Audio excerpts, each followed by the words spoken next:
Saudações a todos, sejam bem-vindos a mais um vídeo aqui do canal. E o tema do vídeo de agora é uma reviravolta naquele caso dos refugiados da Espanha. Aparentemente, a União Europeia se posicionou e se pronunciou sobre isso. Então, agora a gente vai acompanhar a fala do Pedro Renaud do Parabólica a respeito disso e fazer alguns comentários por cima. Mas antes da gente começar, eu peço a todos, como sempre, que curtam o vídeo, se inscrevam no canal, compartilhem o material com os amigos e, sem mais delongas, comecemos. Na Europa.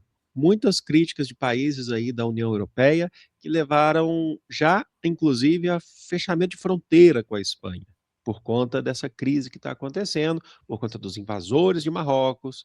A gente vai falar sobre isso hoje porque o Pedro Sánchez respondeu. E assim, se de fato queriam desestabilizar a Europa, queriam quem? Queriam quem? Israel, Estados Unidos? Estão conseguindo. Tá? Estão conseguindo. Eu vou explicar isso para vocês quais são os fatos novos que nós temos, tá bom? E vamos falar também sobre Ucrânia e Rússia, porque a Rússia fez um ataque pesado a Kiev e a Ucrânia está mostrando muita fraqueza, não tem mais condições de se defender. Então, ó, curte esse vídeo, vocês ajudam muito o nosso conteúdo a continuar crescendo. E eu estou sempre por aqui fazendo conteúdo de geopolítica para vocês sempre que for necessário, tá bom? Eu agradeço de coração todo o apoio que vocês dão para a gente.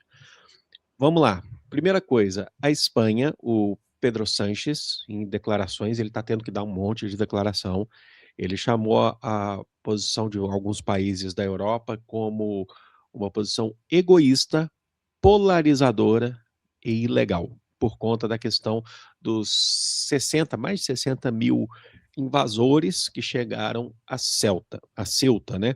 Eu fiz Isso está acontecendo porque especula-se que o Marrocos está querendo pressionar a Espanha, porque eles recentemente fizeram contatos diplomáticos e andaram trocando figurinhas aí com a Argélia, que é o principal rival geopolítico do Marrocos ali naquela região do norte da África. Então, como uma forma de retaliação, o Marrocos abriu as fronteiras, por assim dizer. Ele relaxou o controle fronteiriço diante dessa cidade, Ceuta e Melilla, que são duas cidades espanholas no norte da África, grudadas no território do Marrocos, permitindo assim que muitos refugiados tentassem invadir a região e dali passar para o lado europeu, passar o Estreito de Gibraltar e chegar à Europa. Mas a Espanha tem tentado conter isso naturalmente, só que não tem sido fácil. E agora a gente vai falar aí a respeito das repercussões com relação ao restante do continente. já 2 vídeos aqui sobre isso, e esse é o terceiro, tá? Inclusive, se vocês quiserem, nos últimos vídeos vocês encontram do porquê Ceuta pertence à Espanha, tá bom? Eu não vou entrar aqui nesse assunto nesse momento, porque senão fica muito extenso o vídeo. Mas eu já expliquei isso muito bem nesses 2 últimos vídeos aí. Enfim, o que acontece é que eles já falaram, inclusive, que retornaram, tá? Que esses invasores retornaram, que não são imigrantes, migrantes, que são invasores. O ministro do interior da Espanha, que é o Fernando Grande Marlaska, disse que o número de mortos subiu para 67, e a Espanha agora está reforçando a entrada em Ceuta por mar, está reforçando a fiscalização.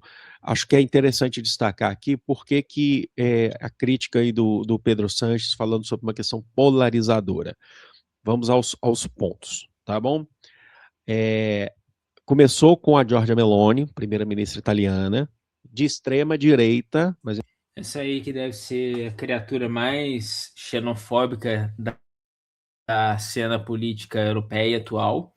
Ela ou a Marine Le Pen, também da França. Essa aí a gente já deve imaginar o tipo de coisa que ela pensa a respeito dos imigrantes vindos do norte da África. é importante dizer que ela não é tão popular assim na Itália, tá? Mas de extrema direita, ela anunciou o fechamento, tá? O fechamento da fronteira com a Espanha e, assim, passando por cima do acordo de Schengen, tá? Que eu vou explicar para você. Só para explicar isso, o que é o acordo de Schengen? É um acordo feito por países da União Europeia e alguns parceiros, chama Acordo de Schengen porque foi assinado em Luxemburgo em 1985, em Schengen, em Luxemburgo, que permite a livre circulação de pessoas e também de alguns veículos leves nesses países. Se eu não me engano, são 27 membros da União Europeia, mas tem alguns parceiros, então acabam ficando, se eu não me engano, uma zona de 29 países, tá bom? Então eles têm essa livre circulação aí, Esse acordo foi firmado basicamente para facilitar turismo e trocas comerciais. Ele faz com que seja mais fácil para os cidadãos da União Europeia circularem entre os países sem precisar de visto, sem precisar de passaporte. E isso, de fato, contribuiu ao longo do tempo para criar uma coesão maior, criar um maior senso de colaboração entre os países, mas, por outro lado, também tem esse ponto controverso da imigração. Uma vez que o imigrante, mesmo que seja ilegal, esteja dentro de um dos países da União Europeia da zona Schengen, ele pode circular livremente pelos outros países sem nenhum problema, sem nenhum impedimento, não tem nem muito controle de fronteira. País vai aderindo, se não me engano, o último que aderiu, não sei se não tenho certeza disso, mas foi a Suíça, acho que a Eslováquia, em 2004. A Espanha, ela pertence ao acordo desde 1991, ele é assinado em 85, mas ele entra em vigor em 90, tá? E a Giorgia Meloni, eu trouxe isso ontem para vocês, ela classificou, falou que poderia proibir, e ela fez, tá? Depois que eu gravei o vídeo, ela fez e ela suspendeu a fronteira, porque Espanha, Itália, fronteira, como é que tem fronteira Espanha, Itália? É a fronteira pelo acordo de Schengen, não é uma fronteira física, tá? Mas é pelo acordo que eles podem transitar. Só que a postura da Giorgia Meloni levou a outras posturas. Então, por exemplo, quem que apoiou a decisão da Itália pode também pedir suspensão? A Finlândia e a Dinamarca. E também o primeiro-ministro tcheco, que é o Andrej Babis, ele pediu a suspensão temporária da Espanha. Falou assim, ó, tira a Espanha do acordo, a gente não suspende o acordo, mas pede a suspensão temporária da Espanha. Isso é uma coisa complicada porque, assim, eles estão isolando um aliado histórico da União Europeia, né? Eles estão, por conta dessa questão migratória que parece ter saído levemente do controle da Espanha, eles acabam limando, eles acabam isolando um aliado histórico. Mas, por outro lado, no entendimento desses países, isso é uma ação necessária para evitar que as suas próprias fronteiras sejam violadas por um grupo de pessoas não gratas, digamos assim, que vão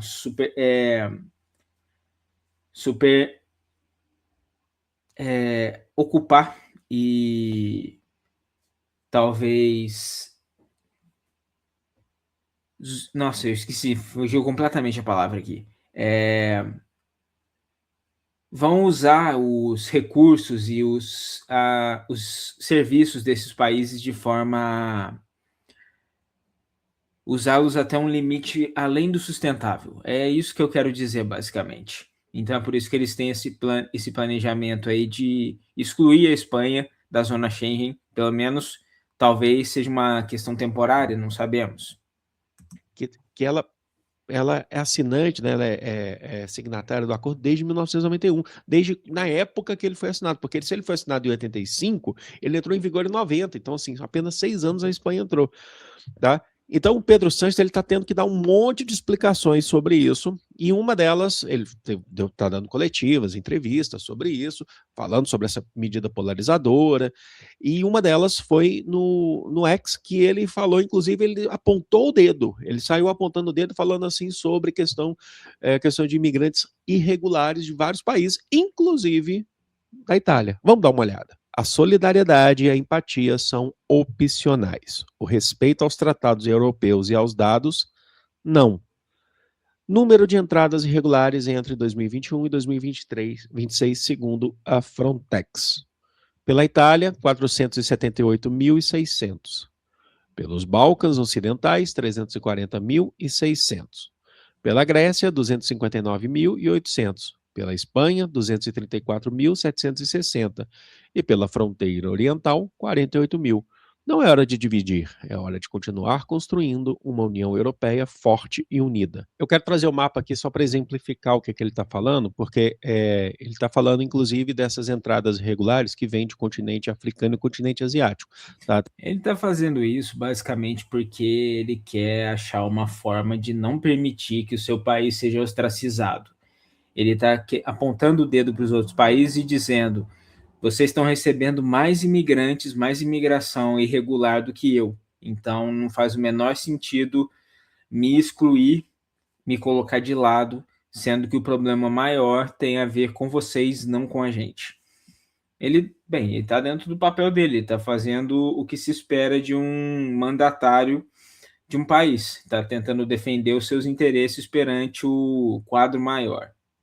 Até mesmo porque o mundo passa por uma crise humanitária, tá bom? Guerras civis, vários momentos, que a gente tem essa crise, inclusive, de refugiados. A Espanha, logicamente, vocês percebem que ela é basicamente colada no continente africano ali por Marrocos, é o caso do que a gente está vendo agora nesse caso de Ceuta, né, aqui através do Estreito de Gibraltar. Fica aqui uma correção, inclusive no último vídeo eu falei Gibraltar da Espanha. Gibraltar pertence ao território britânico, tá? Ultramarino britânico, tá bom? É importante destacar isso, tá bom? Enfim, ultramarino não, é território britânico. Mas é importante destacar aqui, ó, trazendo inclusive um pouquinho do nosso conhecimento de história aqui para gente, quando ele fala, por exemplo, dos Balcãs, ele está falando aqui dessa região aqui que eu estou trazendo para vocês, que é uma região historicamente de muitas trocas culturais, comerciais entre a Ásia Ocidental e a Europa também. Então, aqui é a região da Grécia, ele cita a Grécia. Então, ele fala sobre. Também porque é importante lembrar que durante muitos séculos essa região foi parte do Império Otomano. E até hoje isso se faz perceber em vários aspectos culturais dos países balcânicos. Inclusive, por exemplo, o fato de a Bósnia ser um país de maioria muçulmana. E a Albânia também. Isso aí são heranças da época em que os otomanos ainda eram os donos dessa região. Então, sim, ele sempre foi um ponto de contato muito importante entre o Oriente Médio e o continente europeu. Isso, né? Aqui é importante, ele também fala sobre a questão da Europa Oriental, que ele fala daqui da questão já do leste europeu, e ele cita a Itália. Eu quero dar um foco aqui na Itália para vocês, porque a Itália, ela também está muito próxima, se vocês olharem, ela está muito próxima, inclusive, da Tunísia, né? A Europa, a Itália, né, que é a chamada bota da Itália, a Península Itálica, né? Vamos falar direito aqui.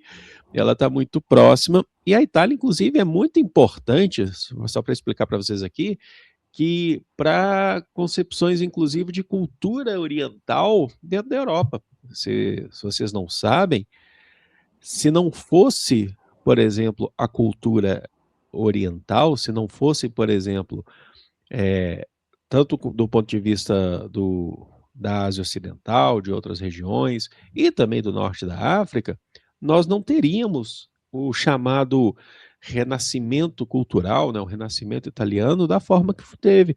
Por quê? Porque muitos entraram. Por que o renascimento se aflora na Itália? Por que a gente fala assim, a Itália é o berço do renascimento cultural? Justamente por conta. Isso é uma coisa assim um pouco dividida, porque a gente teve também a questão da queda de Constantinopla em 1453, na qual muitos estudiosos bizantinos eles tiveram que escapar das tropas do Império Otomano e foram em direção ao oeste, foram até a Europa e levaram consigo muitos dos seus tratados, dos seus escritos e muitos tratados antigos preservados por eles.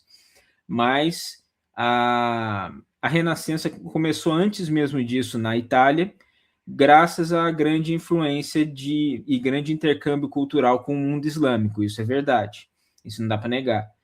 E outra região que teve uma forte influência islâmica na sua compleição cultural foi a Península Ibérica, que foi dominada durante mais de 700 anos, em partes, pelos mouros. que vieram do norte da África. Era conhecida como a Al-Andalus, Andaluzia. Conta dos portos. A Itália, antes de formação de estados nacionais, eram cidades-estado. Então, por exemplo, Florença, que está marcada aqui, ó, mas outras cidades como Veneza, entre outras, elas eram totalmente independentes. Não existia Itália, como, por exemplo, a partir do século XIV começou a existir Portugal, depois vem Espanha, Inglaterra, França, enquanto Estado Nacional. E essas cidades, elas recebiam fluxos muito grandes de comerciantes, de pessoas que entravam. Então, assim, a cultura foi se estabelecendo nessas regiões de uma forma ampla, né? E foram trazendo muito conhecimento, né? O conhecimento que vem de outras regiões do mundo. Então, isso é muito importante. Sem contar também que a própria Itália, se a gente for lá atrás, por exemplo, a Itália era como um ponto de partida, inclusive, para as grandes cruzadas, né? A partir do século XII, do século XI, século XII, ao ponto de partida de navegantes que iam para as grandes cruzadas para tentar chegar aqui em Jerusalém, né, dos cristãos católicos tentando romper e atacar os povos islâmicos, né, os impérios, né, os grandes sultanatos. Também tem a questão na Turquia, tem a questão do Império Bizantino. Então, existe sempre um processo de trocas na região. Então, assim, quando o Pedro Sanches fala assim, ó, vocês entraram, você também tem pessoas em situação irregular. Por quê? Porque eu estou só tentando trazer aqui para vocês do ponto de vista geográfico o quanto que a Europa ela está muito próxima de outros continentes, tá? Então não é só um caso da Espanha. O Pedro Sanches, primeiro-ministro espanhol, também fez uma carta aberta à presidente da Comissão Europeia, que é a Ursula von der Leyen, para tentar dar explicações e falar que eles estão vendo com sérias preocupações essa polarização que está acontecendo. Uma questão importante, que a Ursula von der Leyen também mostrou-se preocupada, tá? E assim, mas uma questão muito importante é o Pedro Sanches é um primeiro-ministro progressista, tá bom? Ele não é socialista, não é marxista, mas ele é um primeiro-ministro progressista que está indo muito na contramão de movimentos que estão acontecendo no mundo inteiro, impulsionados pelos Estados Unidos. A gente tem que lembrar que a gente está num momento histórico em que estão se fortalecendo muito movimentos ultranacionalistas anti-imigração. E isso tem acontecido com muita força na Europa. A própria Giorgia Meloni é um expoente desse tipo de movimento. E então é natural que um primeiro-ministro que seja da ala progressista seja escrutinado por líderes do lado contrário. E a questão imigratória na Europa sempre foi muito complicada porque eles têm muito receio de que um número muito grande de imigrantes acabe arruinando com o estado de bem-estar social que existe em várias nações da União Europeia. Estado de bem-estar social esse conquistado de formas bastante controversas, para se dizer o mínimo, mas isso é além do ponto. O caso é que agora o Pedro Sanches está fazendo o possível para evitar que o seu país caia no escrutínio de outros países da União Europeia, inclusive apontando o dedo de volta para eles. Por Israel, né? E chegando na Europa, como a gente vê, por exemplo, a extrema-direita vencendo processos eleitorais, chegando ao poder, como, por exemplo, a Giorgia Meloni. Então, tudo leva a crer para a gente que existe um movimento de polarização, sim, de tentativa de isolar políticos mais ligados à questão central ou à esquerda. Tá? O Pedro Sanches não é comunista, tá? Já tira isso da tua cabeça. Mas eles acabam ficando mais isolados perante essas ondas que a gente tem tido, inclusive quando você fala em questão de onda migratória, né, que a extrema-direita ultraconservadora, que a extrema-direita ela tem origem, só para explicar, lá no nazifascismo, tá bom? Então eles tentam levar sempre em consideração isso, de que somos nós contra eles, essas questões todas. Então é um movimento importante que está acontecendo. E o Donald isso aí é uma pedra angular da retórica da extrema-direita, dos mais conservadores, digamos assim. É criar um maniqueísmo, colocar o nós contra eles, justamente dizendo que o nós é o representante da civilização e da ordem, enquanto os eles, que são sempre os diferentes, eles são representantes da barbárie e da destruição civilizatória. E eles usam esse discurso para se promover politicamente. E quando existe uma crise migratória como a que está acontecendo agora, esse é um momento muito farto para esse tipo de discurso. Trump. O Donald Trump utilizou isso como pauta para a campanha eleitoral, sabe? Porque tem eleições agora em novembro, depois tem as eleições dos próprios republicanos para a presidência, que o Donald Trump não pode participar, mas a gente não sabe, né? Ele está querendo sempre, já falou sobre participar em outros momentos, de dar um golpe, mas vamos ver o que ele disse. O que está acontecendo com a Espanha, com dezenas de milhares de imigrantes ilegais invadindo o país, acontecendo nos Estados Unidos durante o governo do Joe Biden. E acontecerá novamente, só que pior, se os democratas voltarem ao poder. Não deixe nosso país ser destruído. Vote republicano e orgulhe-se dos Estados Unidos, presidente Donald Trump. Vocês estão percebendo o movimento que está sendo feito? Vocês estão percebendo que isso tudo tem incentivo? Tá? Eu não estou falando, isso não é teoria da conspiração. Os Estados Unidos foram lá, conversaram. Pode acontecer isso também, mas é um movimento político que está sendo feito, que está acontecendo nesse momento, tá? E eu tenho aqui para poder falar isso para vocês, para trazer isso para vocês, né? Enfim, deixa aqui nos comentários o que vocês pensam sobre esse assunto. Vamos falar agora da Rússia e da Ucrânia. Agora ele vai passar para o assunto Rússia e Ucrânia. Eu não vou falar sobre isso nesse vídeo, vou deixar para um outro momento. Mas, enfim, a crise migratória na Espanha ela é real, é um assunto sério, tanto que as lideranças europeias estão até considerando excluir eles da zona de Schengen. E é um assunto que merece toda a nossa atenção, mesmo estando acontecendo do outro lado do Atlântico, porque as repercussões políticas desse tipo de acontecimento, elas reverberam, elas podem, vocês verem tanto que teve essa fala idiota do Trump, para variar, se aproveitando desse momento, porque isso tudo é uma questão que pode ser extrapolada para o mundo inteiro, essa questão migratória, essa questão de defesa da ordem contra o caos, enfim, assim por diante. Agora eu quero saber de vocês o que vocês acharam sobre o vídeo e sobre os meus comentários. Escreva aqui embaixo nos comentários. Não se esqueçam de curtir, compartilhar e se inscrever também. O meu muito obrigado por terem assistido. Um grande abraço, vejo todos no próximo vídeo. Valeu!